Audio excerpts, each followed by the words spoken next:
દોસ્તો, આ સાપને તમે ઓળખો જ છો. આ નાગનું બચ્ચું છે દોસ્તો. કેટલું આક્રમક છે જોઈ લો એનો રૂપ કાઢવા માટે. અને ખેતરમાં નીકળેલો હતો દોસ્તો, અને ખેતીવાડીવાળા પાણી કેમ વાળતા હતા, કોલ આવ્યો છે, સાપ જતો નથી, એને બેઠેલો રહે છે એમ.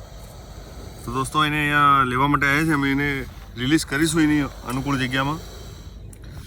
દોસ્તો, આ સાપમાં ન્યુરોટોક્સિક ઝેર છે. આ રીતનો સાપ બાઇટ કરે તો સીધું સરકારી જવાનું, કોઈ ઝાડફૂંક તંત્ર મંત્રના ચક્કરમાં જવું નહીં. જોઈ લો દોસ્તો, આ કેટલો આક્રમક થઈ જાય, એકદમ બાઇટ કરવા આવે છે. કેમ કે સાપ કોઈ દિવસ જબરદસ્તી નથી કાઢતો, એ દબાય તો જ બાઇટ કરે છે. એને થોડું બી ટચ થશે તો જ આ બાઇટ કરવાની કોશિશ કરે છે.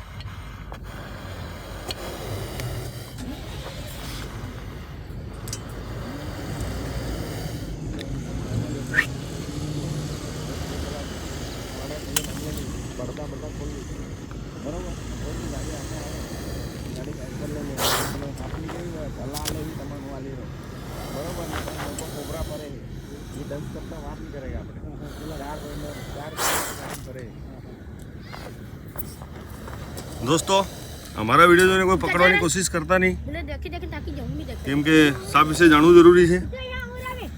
સાવધાની હટી, દુર્ઘટના ઘટી ઓર પૂરી સબ્જી હટી.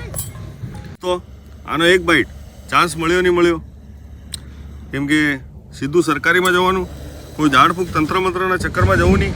કેમ કે આ દુનિયામાં એવી કોઈ દવા બની નથી કે દવાખાના સિવાય ઝેર ઉતારી શકે. આની ફૂફકાર પણ તમે સાંભળી શકતા હોગા.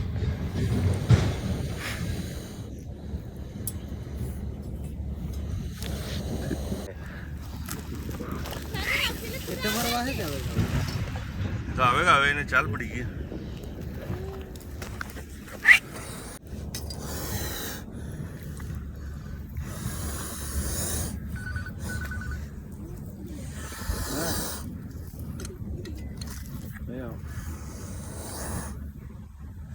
ટેક કરીએ છીએ, એની અનુકૂળ જગ્યામાં રિલીઝ કરીશું.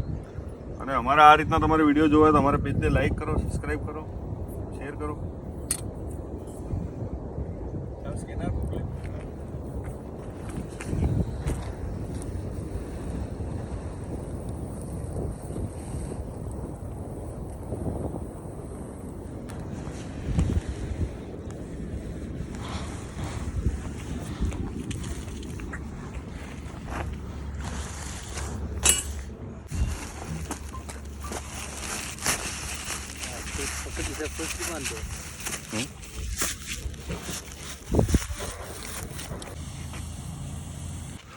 દોસ્તો, આજે ખેતરમાંથી હમણાં કોબરાનું બચ્ચું આપણે રેસ્ક્યુ કરીને લાવ્યા હતા, એને આ ખુલ્લામાં રિલીઝ કરીએ છીએ દોસ્તો.